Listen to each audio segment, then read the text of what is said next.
And soft drinks పిల్లలకి ఎన్ని years వరకు అలవాటు చేయకుండా ఉండటం కుదిరితే అన్ని ఇయర్స్ వరకు అవాయిడ్ చేయండి. ఎందుకంటే చిన్న చిన్న పిల్లలకి సాఫ్ట్ డ్రింక్స్ అలవాటు చేస్తున్నారు. సో దీనివల్ల సాఫ్ట్ డ్రింక్స్ అసలు మనకే మంచిది కాదు.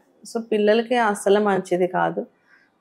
ఇదొకటిను. రెండోది ఏంటంటే పేరెంట్స్ కూడా ఎక్కువ ఈ సాఫ్ట్ డ్రింక్స్ తాగేటప్పుడు ఏంటంటే కొంతమంది ఇళ్ళల్లో ఆ సాఫ్ట్ డ్రింక్ బాటిల్స్లో కిరసనాయిల్, పెనాయిల్, బాత్రూమ్ క్లీనింగ్ యాసిడ్స్ ఇలాంటివి స్టోర్ చేస్తూ ఉంటారు.